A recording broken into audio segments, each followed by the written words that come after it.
자, 여러분들 낸 숙제 중에 조교랑 상의를 좀 했었는데 첫 번째 숙제는 전부 다 숫자를 주어졌어요. 근데 문제를 풀 때는 숫자를 계속 끌고 다니면서 계산을 하는 건 안 좋은 습관이에요. 그 숫자를 문자로 놓고 맨 마지막에 답에 대해서 숫자를 대입하는 게 좋은 문제를 푸는 방법이에요. 그래야만 나오는, 예를 들어서 뭐 처음 속도를 v0, 뭐 시간을 t 이런 식으로 넣으면 나중에 나온 양이 정말 차원이 맞는가도 확인해 볼 수 있고 하기 때문에 숫자로 나온다 그래서 전부 다 숫자를 끌고 다니면서 문제를 푸는 거는 안 좋은 방법이에요. 그러니까 문자를 좀 쓰는 연습을 좀 하고, 그 다음에 두 번째 문제는 여러분들의 상상력을 자극하는 문제예요. 치타가 달려가는 문제는 치타가 어떤 가속도를 가지고 운동할 수 없으므로 이 문제의 답은 없다 라고 쓰면 빵점이야. 그때 여러분들이 주어진 그 숫자로부터 어떤 식으로 해서 내가 답을 낼 수 있는가를 고민하라는 문제예요. 오케이. 자, 그렇고 우리 지난 시간에 다시 강의로 돌아가면, 우리 지난 시간에 벡터에 대한 드디어 계산 여러 가지를 했는데, 그 너무 정의만 얘기해주면 여러분들이 헷갈리고 복잡하니까 실제로 계산하는 몇 가지 예제를 들어본 다음에 우리 이 챕터를 끝내도록 합시다. 그래서 첫 번째, 두 개를 더하는 경우 A 벡터와, 물론 3차원이지만 우리 내가 쓰기가 너무 귀찮아서 2차원에만 있는 경우, 그 경우는 저 X방향과 Y방향의 단위 벡터, 우리가 X 햇, Y 햇이라고 쓸 수도 있고, 여기서 본 것처럼 I, J로라도 쓸 수 있다 그랬죠. 그래서 두 개를 더하는 경우, 이거는 AXI 플러스 AYJ, 이거는 A의 X 성분, A의 Y 성분이죠. 요렇게 쓰는 방법을 단위 벡터로 표현하는 방법이라고 했어요. 그리고 두 개를 더해. 더하는 건 어떻게 돼? I와 J가 서로 수직이니까 I에 해당되는 거 앞에 거, J에 대한 거, 다시 말하면 각각의 성분을 더하면 된다 이거예요. 두 번째, 스칼라 프로덕트는 A.B 똑같은 걸 했어. 그 다음에 무식하게 다 전개해. 하나, 둘, 셋, 넷 다 전개를 했죠. 그 다음에 보면 I.I는 1, I.J는 0, 수직이니까 이것도 당연히 0, 요거 1이죠. 그래서 나오는 결과는, 이거는 숫자니까 스칼라니까, 결과를 보면 이건 어떻게 되죠? X 성분끼리 곱하고 Y 성분끼리 곱하고 그걸 더하면 된다 이거예요. 우리 고등학교 때 많이 했던 거죠. 물론 G 성분이 있으면 G 성분끼리 또 곱해서 더하면 된다는 거죠. 곱하는 거 A 크로스 B, 이건 좀 더럽네. 좀 해. 무식하게 썼어. 다 전개해. I 크로스 I, I 크로스 J, J 크로스 I, J 크로스 J. 이제는 앞에 거랑 달리 I 크로스 I가 0이죠. J 크로스 J도 0이죠. 요거만 남아. I 크로스 J는 K야. J 크로스 A는 당연히 순서가 바뀌었으니까 마이너스 K겠죠. 그래서 생각하기는 복잡해. XY 마이너스 YX K예요. 다음 거지. 근데 이거는 벡터 프로덕트는 여러분들이 계산하는 좋은 방식이 있는데, 뭐냐면 여러분들이 행렬식 디터미넌트를 구하는 방법을 아나? 그런 거 몰라? 안 배웠습니다. 너무 자랑스러운데. A, B, C, D 행렬의 디터미넌트는 뭔지 모르나? 이게 A, D, B, C 이런 거 안 배웠어? 행렬 자체를 안 배웠어? 큰일이네. 1학년 때 지금 행렬 안 배우나? 리니어 선형대수 안 배우나? 자랑이다. 오케이. 할 수 없지 뭐. 그럼 무식하게 계산해. 무식하게 계산하면. 오케이. 그래서 이제 몇 가지 예를 보면, 자, A 벡터가 동쪽으로 이게 안 나왔네. 좋았어. A 벡터가 동쪽으로 크기가 2km고 동쪽 방향이다. 좋았어. B는 동쪽 방향에서 북쪽으로 30도 각도를 이루고 2km다. C는 왼쪽으로 가는 1km짜리 벡터다. 이 세 개를 더해서 오른쪽으로 가장 많이 가려고 하면 이 세 개의 벡터를 어떻게 더해야 되나? 어떻게 더하긴? 제일 오른쪽으로 제일 동쪽으로 제일 많이 간다는 거 아니야? 동쪽에 X성분 아니야? 그럼 각각의 X성분이 다 양수가 되게 더하면 되는 거죠. 그죠? 그럼 제일 오른쪽으로 많이 가는 거지. 그럼 뭐냐면 A는 동쪽으로 가니까 좋았어. 그대로 더해. B는 이거니까 뭐 할 수 없고, C는 마이너스 이쪽으로 가니까 반대 방향으로 다음과 같이 가게 해서 뭐냐면 A에다 B를 더하고 C를 빼주면 가장 동쪽으로 가는 벡터를 만들 수 있죠. 앞에 있는 개수를 플러스 마이너스 1로만 주면. 그래서 보면 얼마큼 갔냐고 보면 그 합한 게, 이 합한 게 왜 다 안 나왔나? 안 나왔네. 합한 걸 보면 A, E, B 코사인 테타 마이너스 C, 코사인 30도가 2분의 루트 3이 대략 계산하면 이렇게 되는데 4.7km. 그리고 이 숫자 두 자리로 하기로 했으니까 Y는 Y축 방향으로 가는 건 요거밖에 없죠. 다음과 같이 돼서 크기는 요거의 스퀘어 루트를 취한 거 다음과 같은 벡터의 크기는 다음과 같이 되고, 가장 오른쪽으로 가려면 다음과 같은 컨비네이션. 너무 쉬운 문제인데 이걸 내가 왜 했지? 두 번째 문제는 다음과 같은 A 벡터 4.2m I 마이너스 1.5m J I, J, J만 있네. 그러면은 이걸 어떻게 하지? 세 개를 A가 그림을 보면 잘 그렸네. B도 X 성분이 마이너스고 Y 성 여기고 끝점이 마이너스 1.6, 2.9고 C는 세 개를 더해. 어떻게 더하지? 이거는 단위 벡터로 썼으니까 I 앞에 있는 거, J 앞에 있는 거를 각각 더하면 되는 거죠. 그래서 다음과 같이 계산을 하면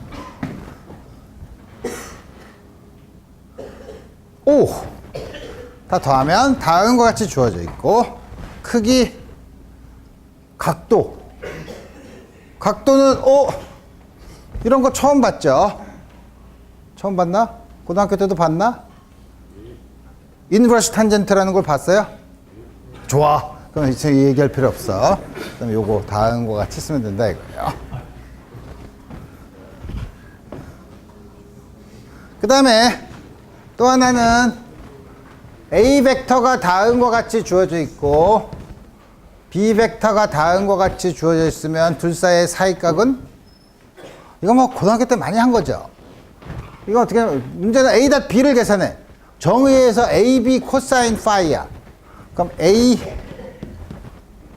B 코사인 파이야. 뭐 계산은 하면 이렇게 나오고 코사인 파이. 또 하나는 이거를 계산하는 방법은 우리 아까 계산한 것처럼 계산하면 되죠. 마이너스 6 마이너스 12야. 그러니까 아닌데? 이게 K네. 큰일 날 뻔했네. 그러니까 이게 곱하면 요거밖에 없죠. 마이너스 6이죠. 마이너스 6. 그래서 요거랑 같은 거죠. 그래서 코사인 파이를 구할 수 있어요. 인버스 코사인. 요거 계산하면 여러분들이 전자계산기를 무식하게 두드리면 조심해야 돼. 전자계산기가 각도로 되어 있는지 라디안으로 되어 있는지를 보고, 109도가 아니라 또 딴 것도 나올 수 있죠. 왜냐하면 코사인 파이가 마이너스 3분의 1인 거는 2, 4분면과 3, 4분면의 각도가 있으니까 그때 180도보다 작은 각을 골라야 된다 이거예요. 우리 조심해야 되고. 그 다음에 A와 B가 있어. C는 A 크로스 B야. 그럼 A 크로스 B를 어떻게 계산하냐? 지금 한 것처럼 무식하게 쓴 다음에 다 전개를 해서 다 됐지? I 크로스 I는 0이야. I 크로스 K는 마이너스 J죠. 왜냐하면 IJK 딱 바뀌어서 JKI, KIJ. 그러니까 K, IJ는 K, J 크로스 K는 I. 이거 아까 말한, 지난 시간에 말한 사이클릭 퍼미트. 그래서 이거는 I 크로스 K는 마이너스 J, J 크로스 I는 마이너스 K, J 크로스 K는 I. 그래서 이걸 더하면 된다. 그렇지. 더하고 나서 우리 요거는 A와 B의 전부 다 수직이라고 했는데 정말 수직인가 확인해 보면 요거랑 해보면 마이너스 36, 0, 플러스 36, 이건 다 0이죠. K는. 그래서 0이고, C랑 B는 24, 마이너스 24, 0이죠. 그래서 C는 A와 B의 수직인 거를 보면 알 수 있다 이거예요. 아, 이렇게 쉬운 것만 하나요? 그래서 쉬운 걸 하지 않기로 했어. 그러니까 뭐냐면, 이게 정육면체예요. 정육면체, 길이가 A인 정육면체야. 그러면 지금 연두색으로 그은 두 개의 선이 있는데, 하나는 요 한 면에서 대각선을 했죠. 대각선이 영어로 다이애고널이에요. 그래서 이건 면이 또 영어로 페이스잖아. 면상 페이스죠. 그래서 이거를 페이스 다이애고널이라고 해요. 그 다음에 또 하나는 요 원점에 있는 거 꼭지점과 반대쪽에 있는 꼭지점을 이었어. 다이애고널이죠. 페이스는 아니죠. 이 물체를 전부 다 관통하는 제일 긴 다, 이거를 그래서 우리 바디 다이애고널이라고 해요. 오케이. 그러면 바디 다이애고널과 C축 사이의 각도는 재밌죠, 이제. 그러면 우리 길이를 A라고 하지만 길이는 전혀 상관이 없죠. 그럼 길이가 1인 정육면체라고 해도 상관이 없어. 그러면 C축은 어떻게 하냐면, C축은 이거랑 C축의 유닛 벡터는 K.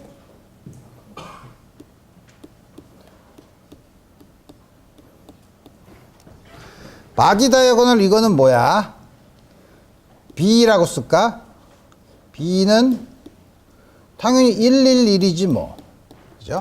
좌표가 111이죠. 그럼 이 사이의 각도는 B.K는 먼저 하면 B의 크기 곱하기 K는 1이니까 그 사이 각도를 세타라고 하면 코사인 세타야. 이거는 이제 성분끼리 곱하면 되는 거죠. 성분끼리 곱하면 얼마야? 0, 0, 1이네. 근데 B의 크기를 모르나? B의 크기 알죠? 옆에 있는 B의 크기는 이거니까 B의 제곱은 1 더하기 1 더하기 1이니까 3이니까 B는 스퀘어 루트 3이네. 그죠? 그러니까 코사인 세타는 스퀘어 루트 3분의 1이야. 여기 세타를 모르나? 우리 쉽게 못 외우는 것 중에 없죠. 다음과 같이 구할 수 있어. 오, 잘 구했죠. 이웃한 두 면의 페이스 다이애고널 사이의 각도. 예를 들면 이웃한 거니까 이거랑 이렇게 하면 이거지 뭐. 그지? 이 둘 사이의 각도. 이걸 어떻게 하지? 아, 그러면 요 점을 중심으로 해서 이 벡터랑 이 벡터를 그리면 되지 뭐. 그죠? 이거는 여기 좌표가 얼마야? x가 0, y가 1, 이게 1이네. 여기는 x가 1, 0, 0. 1, 0, 1. 이렇게 되나? 그렇지. 그 다음에 여기는 1, 1, 0인가? 다음과 같이 되죠. 그러면 이거를, 이 벡터를 A 벡터, 이 벡터를 B 벡터라고 해. 그럼 A 벡터는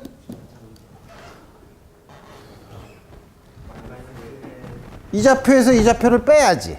그죠? 변위를 보는 거니까. 빼면 얼마야? 계산이 잘 안 돼. 마이너스 1, 1, 0.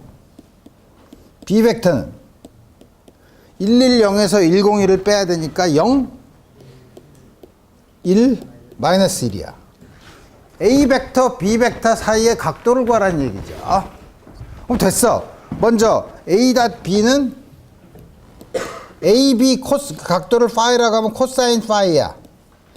A의 크기는 스퀘어 루트 2. 그죠? B의 크기도 스퀘어 루트 2니까 곱하면 2죠. 그 다음에 우리가 계산한 이거 곱한 거 0, 1, 0이니까 1. 오, 코사인 파이가 2분의 1이야. 이건 우리 각도 알죠? 파이가 얼마지 그러면? 3분의 파이. 다음과 같이 계산할 수 있다 이거예요. 이것도 뭐 그렇게 어려운 문제가 아닌데 뭐 이렇게 사실 그렇지 뭐. 그래서 이제 드디어 여러분들이 1차원에서의 운동, 이걸 2차원, 좀 더 우리 항상 가장 간단한 거에서 배운 다음에 그거를 점점 개념을 확장하는 걸 배우는데 2차원, 3차원에서의 운동을 기술할 거라 이거예요. 근데 운동을 기술하는데 왜 그렇게 우리가 벡터를 배웠냐? 1차원 운동에서 배웠던 게 뭐냐면 1차원이란 건 그 특징이 안 나타나지만 2차원, 3차원에서 나오는 변이 디스플레이스먼트, 속도, 가속도가 전부 벡터의 양이라 이거예요. 그래서 여기 그림을 그렸어. 이 그림이 뭐냐면 어떤 점처럼 생긴 공이, 점으로 된 공이 이렇게 빨간 커브를 통해서 이렇게 움직였다고 칩시다. 이 운동을 어떻게 기술하나? 좌표축을 잡아야지. 원점 X, Y, Z를 잡았어. 그래서 처음에 있는 위치는 R1 벡터. 두 번째 있는 위치는 R2 벡터. 변이는 마지막 벡터에서 처음 벡터를 빼는 거예요. 그러니까 어떻게 해서 처음 시작해서 다음과 같은 이게 델타 R이죠. 그래서 우리가 포지션 벡터는 어떤 점의 위치가 X, Y, Z라는 좌표가 있으면 단위 벡터를 써서 X좌표가 XI 플러스 YJ 이렇게 벡터를 쓰는 방법이고, 변이는 이게 R2 빼기 R2는 아니지. R2 빼기 R1. 항상 마지막 거에서 처음 거, 처음에 대해서 얼만큼 변했냐 하는 거니까 시작점을 항상 빼는 다음과 같은 양으로 정의한다 이거예요. 물론 요거의 X 성분만 보면 우리가 1차원에서의 운동이라 이거예요. 그래서 1차원에서는 원점을 중심으로 오른쪽으로 가면 플러스, 왼쪽으로 가면 마이너스라고 했는데 사실은 벡터의 성질을 1차원에서 봤을 때 바로 그 형태가 나타나는 거죠. 그래서 밑에 뭐 더 나오는 게 있니? 있구나. 좋았어. 그래서 보면 그걸 이제 3차원까지 있지만 3차원까지 그리기가 너무 어려워. 2차원 평면에서 그리기. 2차원에서의 운동이라고 하면 2차원에서 이렇게 움직였다고 치면 우리 속도를 우리 어떻게 하죠? T에서 R1 T 플러스 델타 T, 델타 T만큼 지났을 때 요만큼 지나면 델타 T 사이의 변이는 델타 R. 평균 속도는 델타 R을 델타 T로 나눈 거야. 그리고 나서 순간 속도를 구하려면 그거에 델타 T를 0으로 보내는 극한을 취하면 되는데 그게 바로 정확히 여러분들이 고등학교 때 배운 미분의 정의죠. DRDT죠. 그럼 요거의 성분이 보면 우리 이렇게 쓰는데 이거 2개 곱해져 있네. 2개 곱해져 있는 거 미분할 줄 알죠? 그런 걸 고등학교 때 2개의 함수의 곱을 미분하는 방법은 무슨 규칙을 쓴다고 하지? 다 까먹었어. 체인 룰. 대학교에서는 체인 룰이라고 하는데 앞에 거 미분하고 뒤에 거 그대로 두고 앞에 거 그대로 두고 뒤에 거 미분하는 거죠. 그래서 그것을 하면 돼. 근데 I, J, K는 정해져 있는 일정한 상수 벡터니까 또는 시간에 대해서 미분하면 다 0이에요, 이건. 그래서 앞에 거만 미분해. 근데 이걸 보니까 이게 X 성분의 속도네? 이건 Y 성분의 속도네? Z 방향의 속도죠. 그래서 우리 VXI, VYZ, VJ BZK. 다음과 같이 쓸 수 있다 이거예요. 그래? 그러면은 우리 1차원에서는 순간 속도가 그 곡선의 그 점에서의 접선의 기울기라고 했는데 여기 2차원에서도 마찬가지예요. 2차원에서도 요 경로가 있으면 순간 속도는 항상 그 커브의 접선 방향으로 주어지죠. 다음과 같이 주어진다 이거예요. 가속도는 똑같아.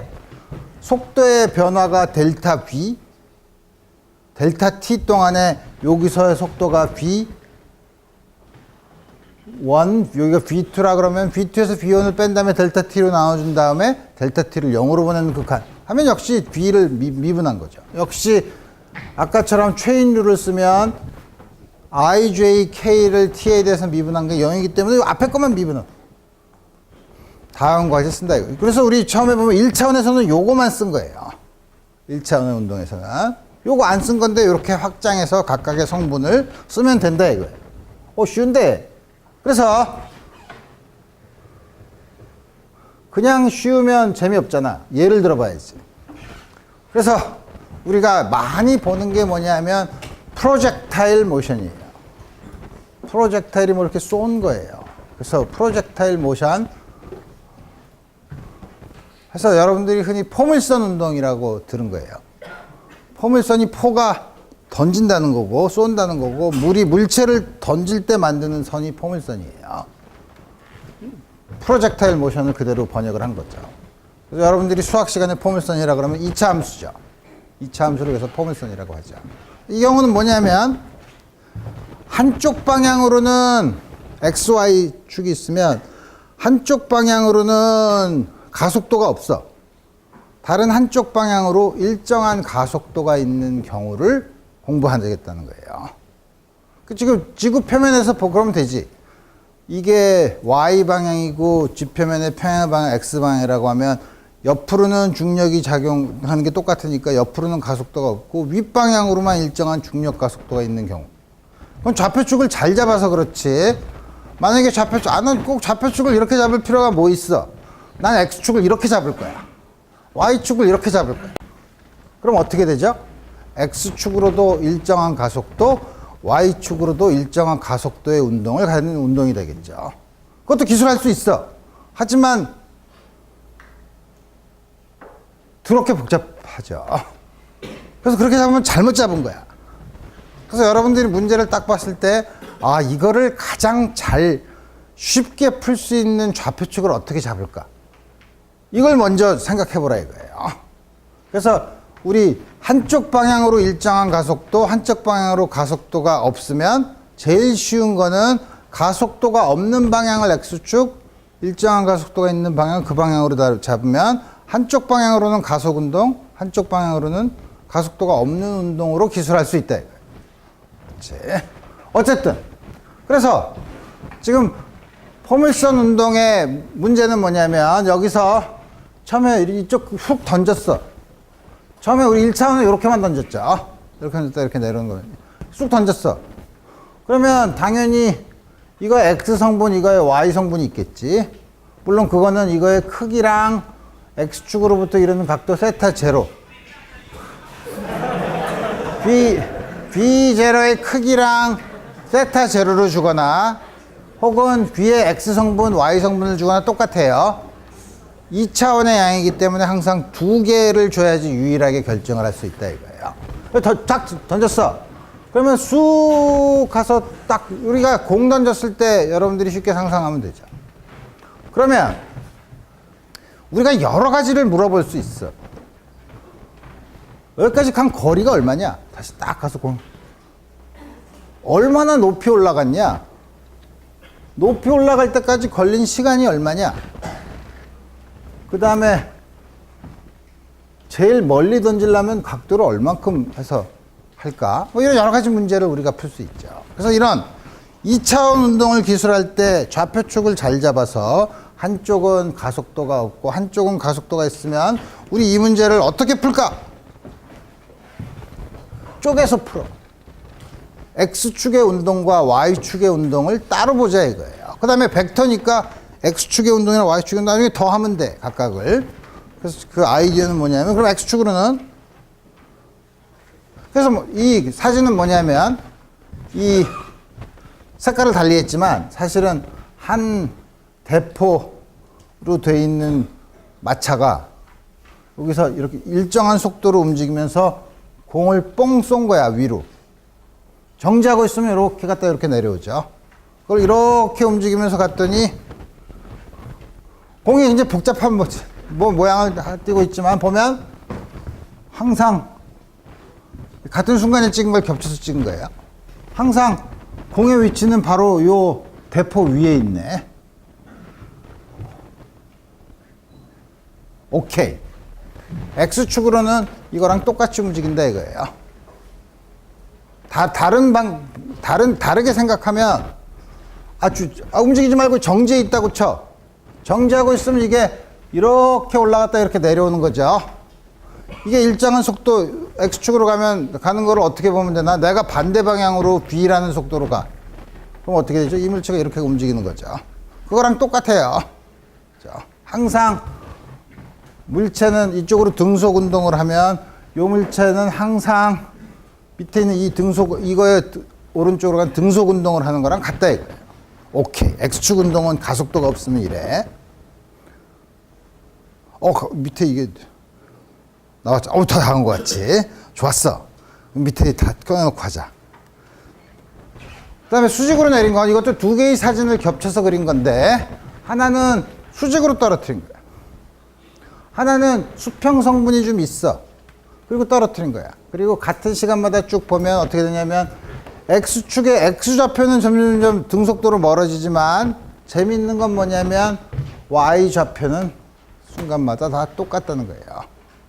그러니까 이게 X 성분은 등속도로 멀어지만 Y 성분은 그냥 1차원의 일정한 가속도가 있는 운동으로 기술하면 되겠다 이거예요. 좋았어. 이 두 개를 이제 합하면 되는 거죠. 그래서 여기는 1차원에서의 가속도가 이쪽을 플러스로 잡으면 이게 Y 방향이라고 하면 J가 아래 방향이니까 마이너스 G가 양수면 중력 가속도로 줘졌으면, 그러면 B는 우리 공식에 따라서 B0Y 마이너스 GT, 이게 Y 성분이 B0 사인 세타였으니까 Y는 Y0 플러스 B 이렇게 쓰는데 2분의 1 A 대신에 마이너스 G. 처음에 위치가 0이었어. 아까 공 쏘는 거는 원점을 우리 맘대로 잡을 수 있으니까 다음과 같은 공식을 쓰자 이거. 그래? 그래서 이제 다 합해. 다 합하면 아까 보면 Bx는 B의 코사인 테타, B0 코사인 테타 0, X는 B0 XT. 이게 뭐냐면, 이게 B0X, 이게 B0X인데? 마찬가지죠. 요건 다음, 요게 B0Y예요. 헷갈리지? 이거 쓰면 되지. 요게 B0 코사인 테타 0야. 요게 B0 사인 테타. 이렇게 나오는 거 알죠? B0로 가고, 요게 테타 0니까, X 성분은 B0 코사인 테타 0, Y 성분은 B0 사인 테타 0. 그래서 보면 제일 처음에 오른쪽으로 간 거 얼마나 먼 거리를 갔냐? 그러면 그때 동안 간 거리를 R이라고 하면 우리 R을 구하고 싶은 거죠. 그럼 그때 동안 간 시간이 T라고 치자. T는 문제 안 주어졌는데요. 그렇지만 내가 정할 수는 있잖아.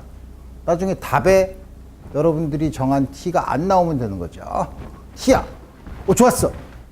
Y는 그러면 똑같이 되네. 근데 이 조건이 간 거리는 높이가 0이었다가 다시 0으로 튀길 때까지니까 높이가 0이 되는 조건. 이 식에서 T를 구할 수 있죠. T의 2차 방정식이에요. 여기서 구하면 T B0 사인 테타 0 마이너스 2분의 1 GT야. 그러니까 T가 0이거나 T는 어떻게 되는 거야? 2B0 사인 테타 0 나누기 G야. 2차 방정식이면 두 개의 이 해를 다 우리 해석할 수 있어요. t가 0는 처음 시작할 때고 마지막이 요게 마지막에 도착한 시간이니까 우리가 원하는 시간은 이거죠. 이거를 x에다 집어넣으면 돼. v 코사인 테타 제로에다가 요걸 g분의 2b0 제곱 코사인 테타 사인 2 사인 테타 코사인 테타가 사인 2 테타 제로죠. 그래서 다음 것 같지. 만약에 b0가 일정하다고 하면 제일 멀리 던지려면 요게 최대가 되면 되죠. 사인 2테타 제로가 최대가, 이게 1이 되면 되지. 그럼 2테타가 90도, 2테타 제로가 45도로 던지면 제일 멀다 이거예요. 마찰이 있으면. 비탈에서 던지면. 내가 여기가 아니라 여러분들이 하나 스퀘어 1층 지하에서 내려와서 1층 올라가려면 계단이 있는데 거기서 공을 던지면 어느 각도로 던져야 가장 멀리 던질 수 있을까? 재밌는 문제죠. 좀 이따 풀 거예요. 그 다음에 제일 높이 올라갈 때까지 걸리는 시간, 제일 높이 올라가는 건 그건 1차원의 문제니까 우리 다 할 수 있죠. 요걸 가지고 풀 수 있으니까. 그 다음에 이 생긴 경로, 포물선이랬는데 포물선이 생긴 게 어떻게 되는데 어떻게 되냐면 x는 v0t, y는 v0t, yt 마이너스 2분의 gt제곱, y를 x로 표현하고 싶은데 t를 매개 변수로 한 함수야. 우리 이런 거 고등학교 때 많이 했죠. 이거 어떻게 하냐면 t를 v0분의 x로 넣고 여기다 집어넣으면 되죠. t를 v0분의 x 집어넣었어. 요게 탄젠 세타 제로죠. 이렇게 썼지만 사실은 요거를 탄젠 세타 제로,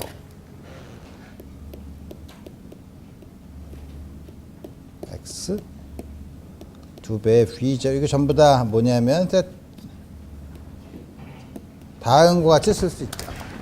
이거 보면 상수 a, 상수 b라고 놓으면 ax-bx 제곱의 형태예요. 그러니까 포물선이죠. 항상 원점과 다음과 같이 주어지는 거죠. 다음과 같이 주는 포물선을 우리가 얻을 수 있다. 오, 재밌는데. 그래서 우리 이제 다 배웠어. 1차, 2차원, 3차원 운동은 다 배웠어요. 이제부터 문제를 해야지. 그래서 여러분들이 농구장에서 공을 던졌어. 프리스로우를. 처음에 속도 v0, 각도 세타, 여기부터 여기까지 거리가 l이야. 그 다음에 밑에서부터가 아니라 요 공을 드는 데서부터 요 바구니까지 높이를 h. l이 사실은 여기가 아니라 여기죠. 여기까지인데 잘못 그랬어. 다음과 같이 된 경우 우리 문제를 여러 가지로 물어볼 수, 아주 간단한 문제, 포물선에 대한 아주 간단한 문제지만 문제를 여러 개로 물어볼 수 있어요. 첫 번째, 우리가 각도 세타를 고정시켜 놓고 던졌을 때 v0가 얼만큼 커야 되냐, 이렇게 물어볼 수도 있고, 우리 v0는 맘대로 할 수 있어. v0는 물론 작게 하면 가지도 않죠. 그래서 충분히 크게 하면, 너무 크게 하면은 각도를 아주 높이 해야 될지 모르지. 그죠? 그렇지만 우리 v0는 충분히 크게 하면 각도 충분히 큰 v0에 대해서 어떤 각도 세타로 던져야 골 안에 넣을 수 있을까? 이 두 문제를 풀 수 있어요. 두 문제로 해서 이제 할 수 있어요. 첫 번째, 그러면 세타가 고정돼 있다고 하면 이 문제가 어떻게 보면 쉽기도 하고 어떻게 보면 어렵기도 하지만 우리가 아주 많은 피직스를 여기서 볼 수 있어요.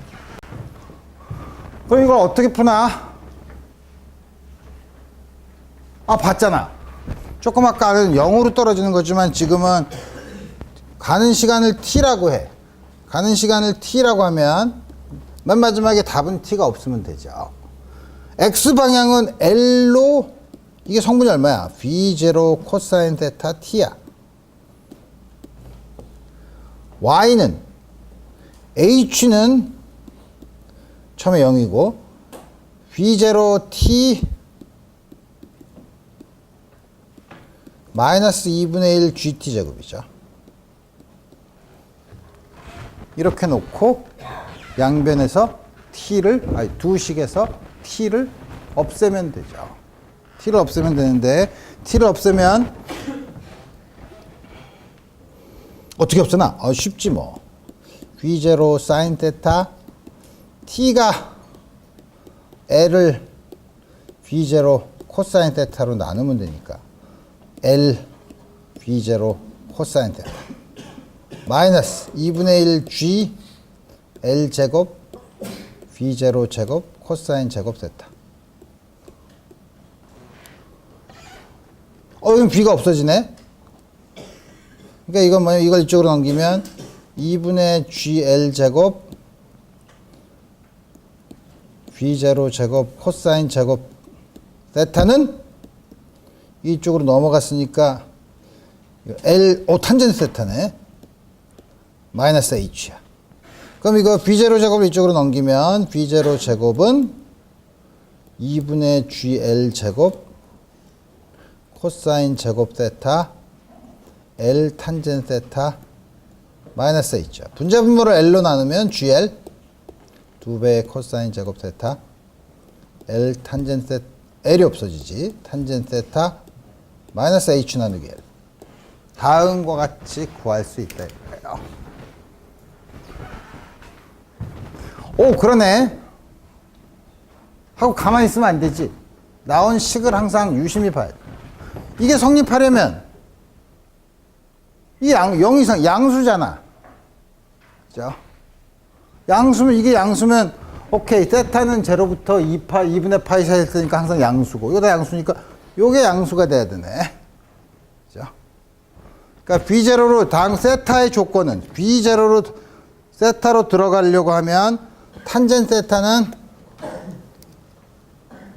우리 조건에서 반드시 우리 이런 걸 다 확인을 해야 되는데, 이거는 L분의 H.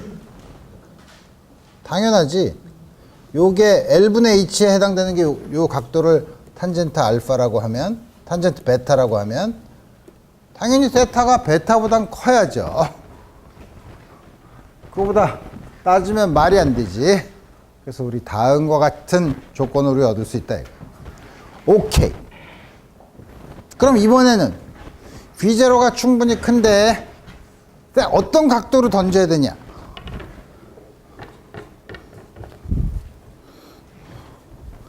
어떤 각도로 던져야 되냐? 그러면 우리 똑같은 식이 있는데 우리 이제는 어떻게 되냐면 이렇게 풀지 않고 뭐냐면 세타에 대한 식으로 써야지. 세타에 대한 식으로 쓰려면 이걸 어떻게 하지? 세타에 대한 식으로 쓰려면 이거를 위에 있는 이 식을 세타에 대해서 풀어야 되는데 코사인 제곱 세타분의 1 이거 어디서 많이 본 거잖아. 시컨트 제곱 세타라고 혹시 들어봤나? 그거를 보면 시컨트 제곱 세타 하면 여러분들은 우리나라 학생들은 교육을 잘 받았기 때문에 1 플러스 탄젠트 제곱 세타라고 알고 있지 않나?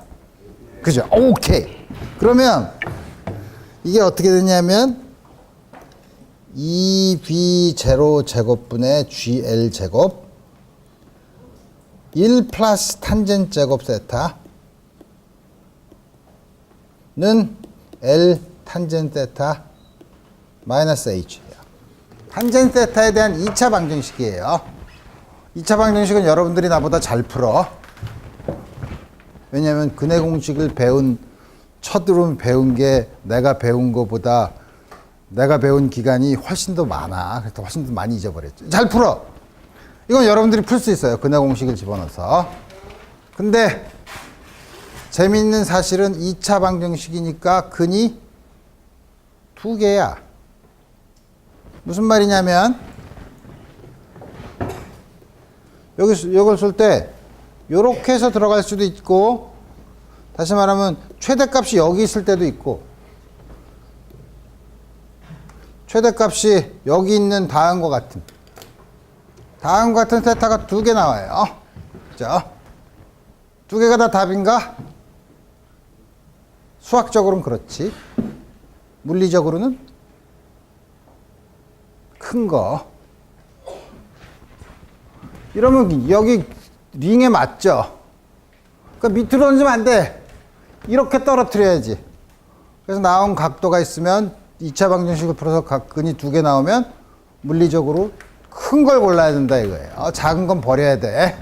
이게 물리와 수학의 차이예요. 우리가 맞은 조건에 맞는 여러 가지 답 중에서 맞는 답을 골라야 된다 이거. 재밌는데 두 번째 문제. 아까 평지에서 진공에서는 공기의 마찰을 무시하면 45도로 던지면 제일 멀리 간다고 했는데 각도 알파인 비탈에서 공을 던졌어.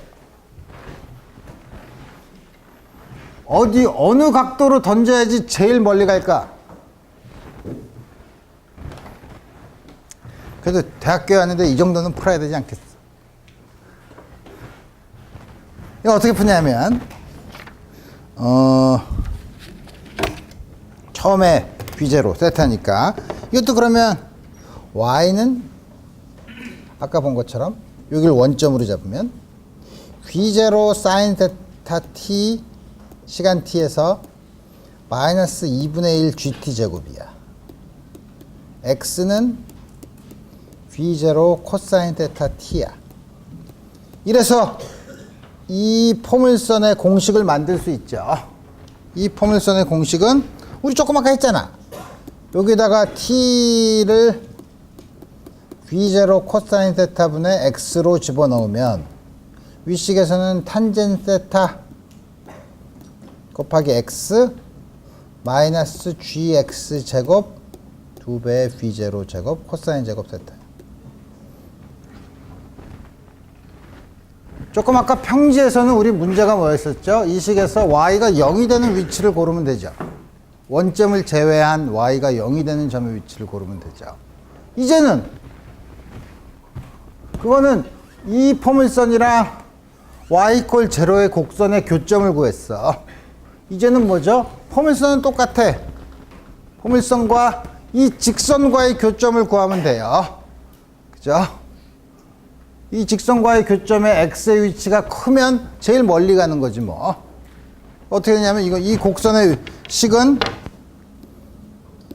탄젠트 알파 x야. 그죠? 이 두 개가 같다고 놓으면 돼. 같다고 놓으면 x가 0인 점은 우리가 보지 않을 테니까 양면을 다 x로 나누면 x로 나누면 그다음에 이걸 이쪽으로 보내면 gx 2배의 V0 제곱 코사인 제곱 세타는 탄젠트 세타 마이너스 탄젠트 알파야. 그럼 x는 g분의 2V0 제곱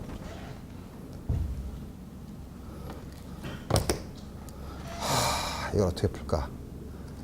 V 제곱 그냥 풀지 뭐. 내가 이게 코사인 세타분의 사인 세타에다가 곱하면 코사인 세타 사인 세타야.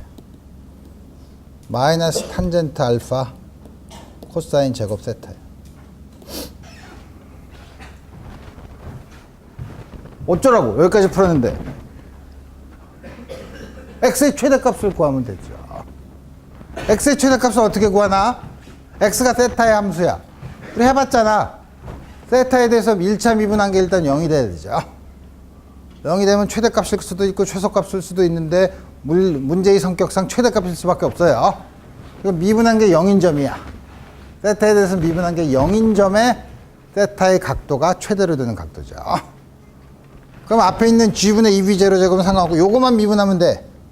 x에 대해서 미분하면 세타에 대해서 미분하면 최인율을 써서 코사인 세타를 미분하면 마이너스 사인 세타야. 마이너스 사인 제곱 세타. 이걸 미분하면 코사인 세타야. 탄젠트 알파 코사인 제곱 세타를 미분하면 플러스 2배 사인 세타 코사인 세타인가? 자, 이게 0이야. 문제가 더럽네. 가 아니고 앞에 있는 이거는 코사인 세타네. 코사인 2세타네. 사인 2세타 탄젠트 알파가 0이죠. 아니지, 부호를 제대로 썼나? 부호를 제대로 썼나? 제대로 썼죠. 마이너스를 미분했으니까 플러스. 됐어. 이거네. 그러면 양변을 좀 더 잘 써야 되는데, 양변을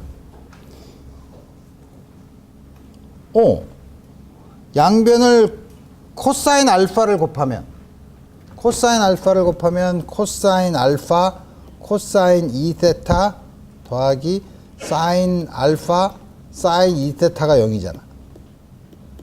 오! 이거서 많이 본 건데 코사인 사인이잖아. 그럼 이거는 코사인 2세타 마이너스 알파가 0이죠. 자, 이건 뭐야? 2세타 마이너스 알파가 얼마야? 2분의 파이죠. 자, 세타는 4분의 파이 더하기 2분의 알파야. 각도가 알파인 비탈에서 가장 멀리 던지려면 45도에다가 빅탈의 각도의 반만큼 더 높이 던지면 돼요. 자, 오! 이렇게 잘 풀 리가 없는데, 난 평소 강의하면 많이 막히는데, 이런 어려운 문제라면. 어쨌든. 자, 이번에는, 이거 데몬스트레이션을 해야 되는데, 그거 말고.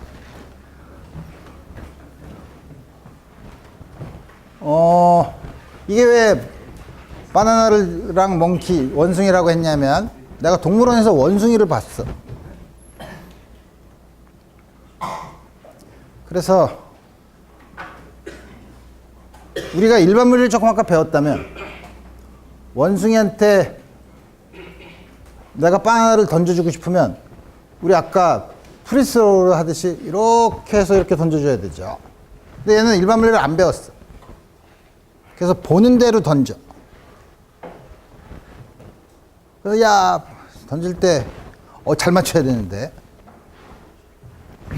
하고 던졌어. 그랬더니 원숭이가 졸다가 그 소리 깜짝 놀라서 떨어졌어요.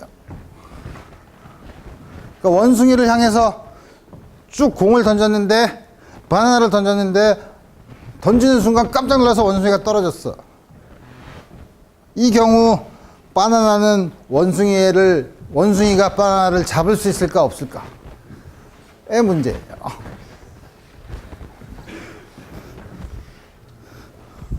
기분 나쁜데. 이거를 그림을 좀 더 간단하게 보면, 이 길이가 R이야. H만큼 떨어져 있는 곳에서, 여기로 이렇게부터 던지는 거지. V0 세타. RH 세타를 다 주는 건 너무 많이 준 거죠. 왜냐하면 두 개로 다른 거 한 개를 표현할 수 있으니까. 예를 들면 탄젠 세타가 R분의 H죠. 어쨌든 다음과 같이 주어져 있습니다. 그러니까 사실은 R과 H가 주어져 있다고 생각하고 내가 그냥 세타를 도입한 거예요. 그럼 우리 이거의 포물선식이 어떻게 되더라? 아까 했잖아. 탄젠 세타 X. 벌써 식을 내가 몇 번 안 썼는데 식을 외우기 시작하네. 외우지 말라 그랬는데 외웠죠.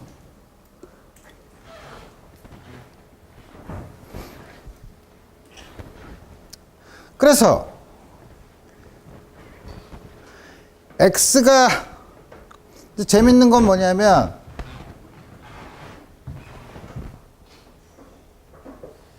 X가 예를 들어서 T라는 시간 동안 여기까지 간 시간, 이렇게 쭉 가서 여기까지 간 시간이 T라고 하면 V0 코사인 테타 T로 갔을 때 이게 R이죠. 그때 바나나의 위치는 Y 바나나. 어떻게 되지? V0 T V0 sin θ t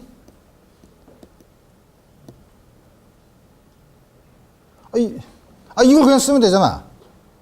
x에다 r을 집어넣으면 되잖아. 그죠? 이게 그래도 t를 써서 해봐.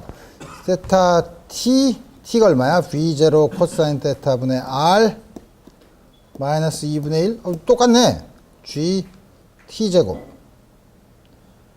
g t제곱 t제곱이면 r제곱 v제곱 위에 있는 거에다가 x 대신에 r을 집어넣는 거랑 똑같죠. 높이가 다양한 거 있었어.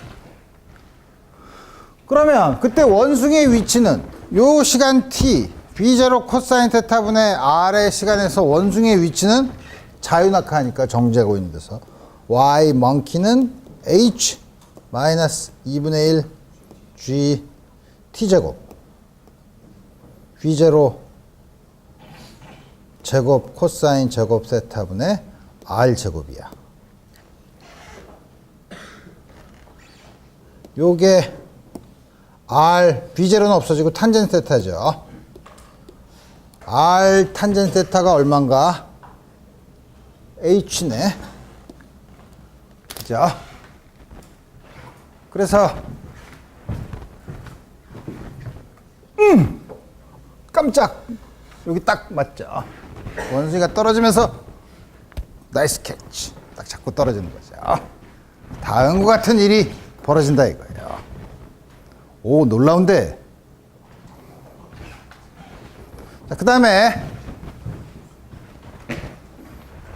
이 문제가 헨리 레스닉이 시판으로 거듭될수록 처음의 형태에서 굉장히 많은 문제의 형태가 바뀌었는데, 첫 번째는 여기 진지에 비에 폭격기가 날아가면 이렇게 수평으로 날아가면서 폭탄을 탁 놓으면 폭탄이 여기 가서 딱 떨어져서 맞추려면 높이가 h였을 때 바라본 요걸 우리가 시선 라인 오브 사이트 시선각도 파이가 얼마일 때 폭탄을 놔야 되냐.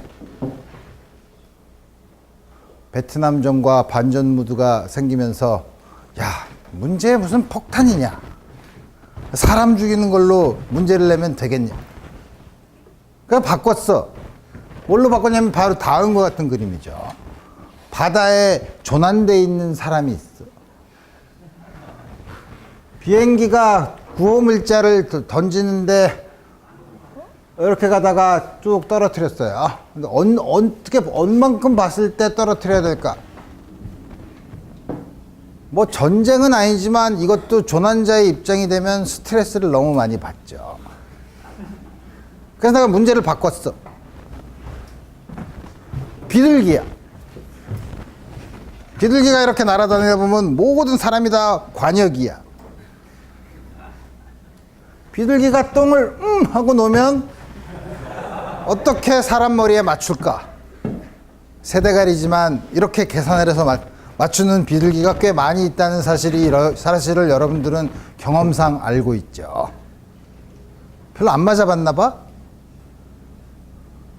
지나가다 비둘기 똥을 안 맞아본 사람이 더 많나? 저기 있다는 거야? 자, 그래서 내가 여기 구조 비행기를 비둘기로 바꿨어. 이렇게 가는 경우. 자, 그래서 높이가 500m 어쨌든 굉장히 빠르네. 비행기 어쨌든 속도는 다음과 같이 주어져 있고, 다음 같은 경우는 어떻게 할까? 이게 높이가 h고 이게 h면 언제 떨어뜨려야 될까? 그거 어떻게 되냐면 우리 먼저 보면 이게 강하게 좀 더러워지긴 하네. 그 물체랑 이게 이렇게 그냥 탁 놓으면 물체 항상 위에 비둘기가 있죠. 등속도 X쪽으로는 등속 운동을 하죠. Y쪽으로는 자유낙하 운동을 하는 거랑 똑같죠. 그래서 이걸 쓰면 어떻게 되는 거야? 막 지나가면 안 되는데, H는 뭐냐면 H는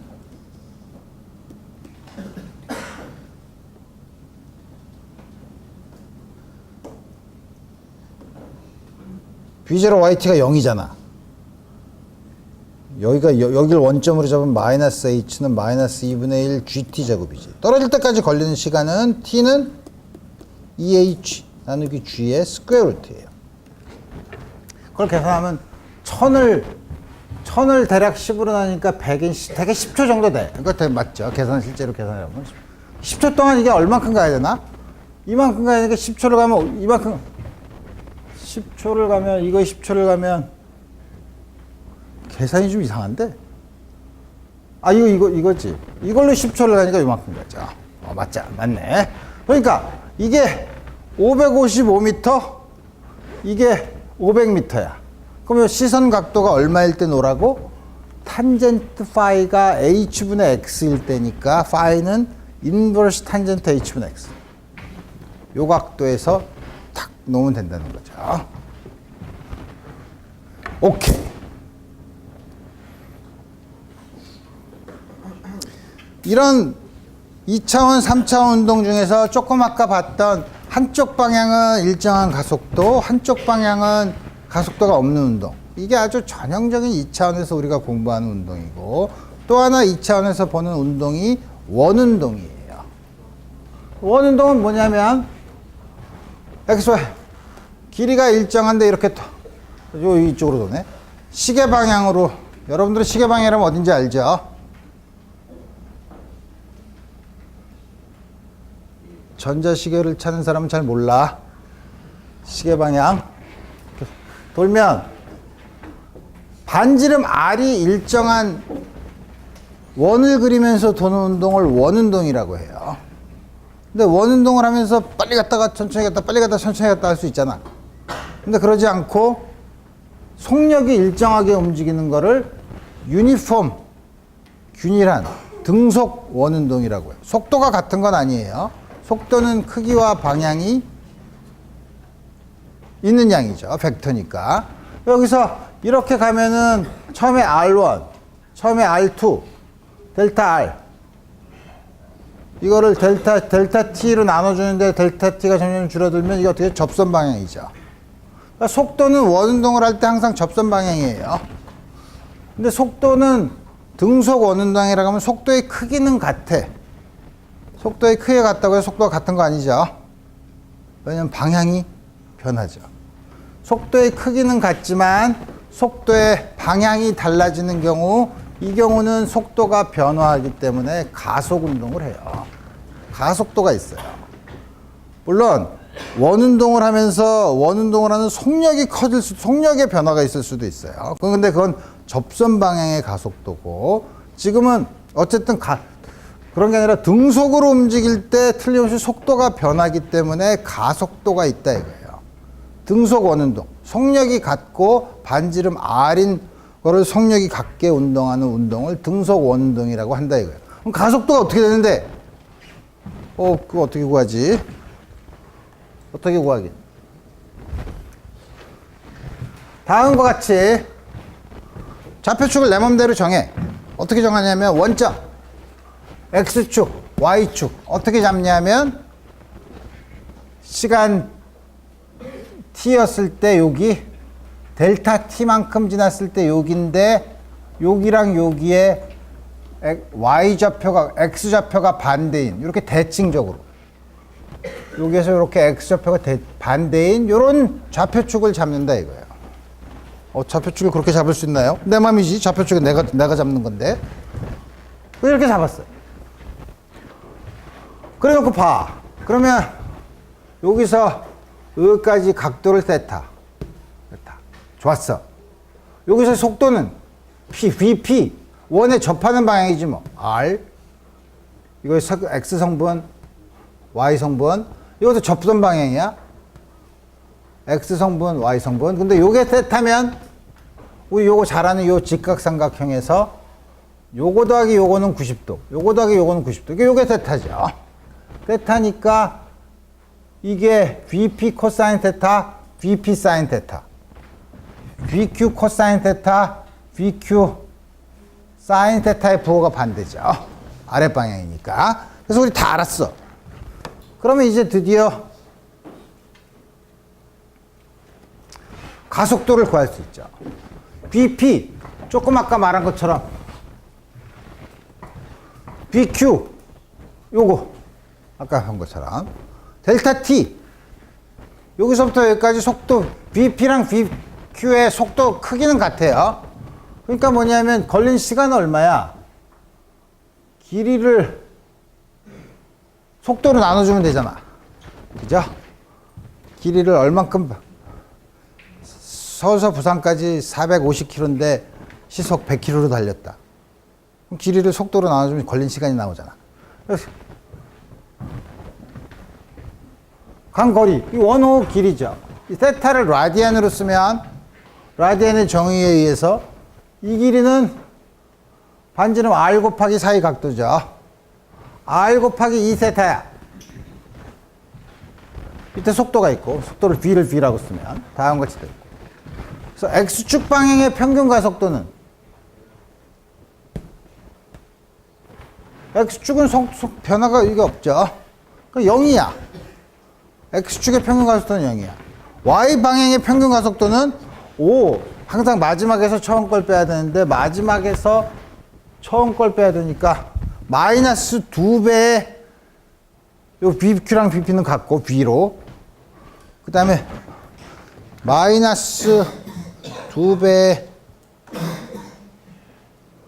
사인 세타 B가 있고 분모에 또 B에 B가 있으니까 올라가면 B의 제곱 R 2세타야. 2가 없어지면 여기 나온 것처럼 마이너스 R분의 B제곱 사인 세타분의 사인 세타죠. 그러고 델타 T를 0으로 가는 극한을 취하면 되죠. 델타 T가 0으로 가면 세타가 0으로 가지. 여러분들이 고등학교 때 극한을 배울 때 나오는 전형적인 양이죠. 세타분의 사인 세타가 0으로 가면 얼마? 1이에요. 1이야. 이거야. 이게 바로 이를 보내면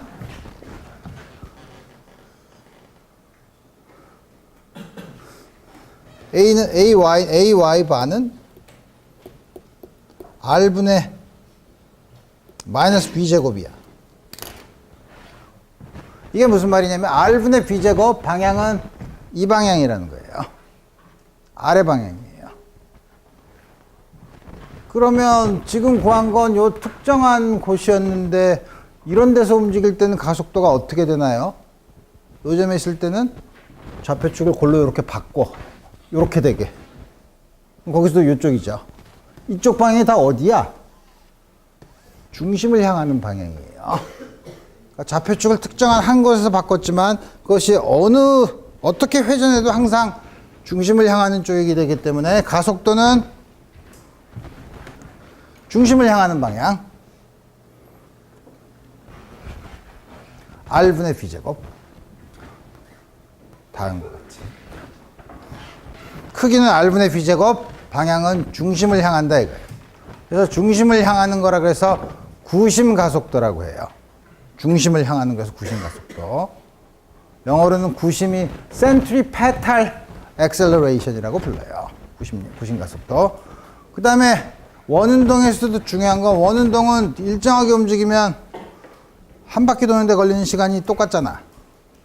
그래서 이런 걸 규칙적인 운동을 하면 우리 항상 이런 규칙적인 운동을 할 때 우리 물리에서 물어보는 건 뭐냐면 한 바퀴 도는데 걸리는 시간이 얼마냐고 물어봐요. 한 바퀴 도는데 걸리는 시간은 그걸 우리가 주기, 피어리어드라고 불러요. 주기. 어떻게 하지? 전체 원의 둘레를 속도로 나누면 되지 뭐. 그죠? 다음과 같이 주어진다. 그러면 이 조금 아까 봤고 여기 중간에 자꾸 나오네 뭐가. 그러면 1초에 몇 바퀴 도는데 요거에 역수를 취하면 돼요. 그걸 우리가 진동수라고 해요. 프리퀀시라고 해요. 우리 원운동에 대해서 배웠고 이제 한 가지 중요한 건 뭐냐면 이제는 관측자가 나랑 관측자 A와 관측자 B가 있는 경우 근데 관측자 A와 관측자 B가 막 서로가 가속하고 있는 게 아니라 관측자 A랑 관측자 B는 서로 일정한 속도로 일정한 속도로 멀어지거나 가까워지고 있는 두 관측자가 측정하는 경우를 생각해 봅시다. 여러분들이 매일 경험하는 거죠. 전철을 갈아탈 때 에스컬레이터와 계단 중에 어느 것을 선택할 것인가. 그래서 엘리베이터 환승을 하는 경우엔 또 있잖아.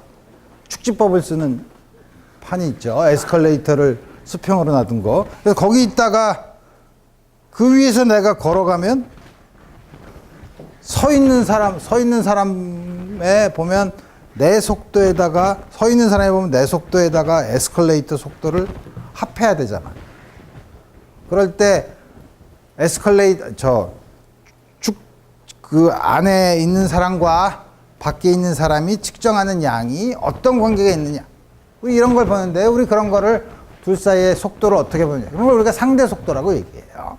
말은 복잡한데 조금 아까 본 것처럼 한 관측자랑 그 관측자에 대해서 상대적으로 일정한 속도로 움직이고 있는 관측자가 어떤 물체의 운동을 봤을 때 그 물체의 운동을 두 관측자는 어떻게 관측할 것인가를 보는 거예요. 그래서 말은 어렵지만 우리 이렇게 되게 어려운 건 쉬운 것부터 시작해야 돼. 1차원에서 보자 이거예요. 그래서 프레임 A가 있어. 원점을 정했어.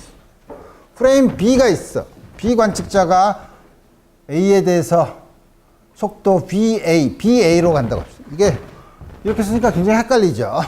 그래서 이제 어떻게 해석하냐면 A 뒤에 있는 거 A에 대한 B의 속도 이렇게 생각하면 돼요.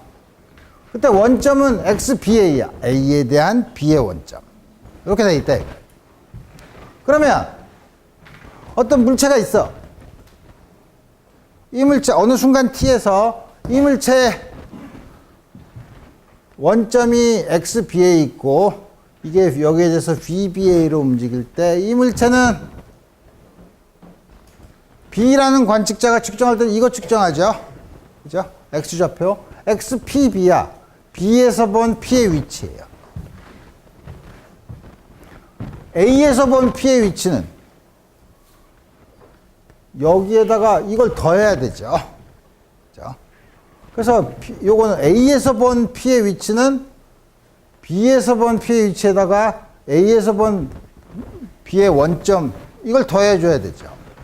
너무나 쉬운 관계야. 자, 그리고 나서 미분을 해요. 양변을 시간에서 미분을 해요. 시간에서 미분하면 어떻게 되죠? 이거는 A라는 관측자가 본 물체 P의 속도죠. 이거는 B라는 관측자가 본 물체 P의 속도죠. 이거는 A가 관측한 B의 원점의 속도죠. 그러니까 B가 얼마큼 움직이냐 하는 거예요. 이해하기 아주 쉽죠. 한 번 더 미분해. A에서 본 P의 가속도, B에서 본 P의 가속도, A에서 본 B의 가속도, 일정한 속도로 움직이면 이게 0이에요. 자, 두 개가 평균 다른 가속도로 가져가면 이 양이 있지만 서로 일정한 속도로 움직이면 이게 0이죠. 가속도는 같아. 일정한 속도로 움직이면. 다만 속도는 B에서 본 건 A에서 본 거는 B에서 측정한 거에다가 B가 A에서 얼만큼 멀어지느냐 이 속도를 더해줘야 된다는 거죠. 그리고 생각해보면 당연하지. 당연하지만 이제 그 당연한 걸 헷갈리게 물어볼 수가 있는데 우리 요거는 예제에서 다음 시간에 몇 가지를 다루고 챕터 4를 끝낸 후 다음 시간엔 5장에 대해서 공부하도록 합시다. 오늘 여기까지 하겠습니다.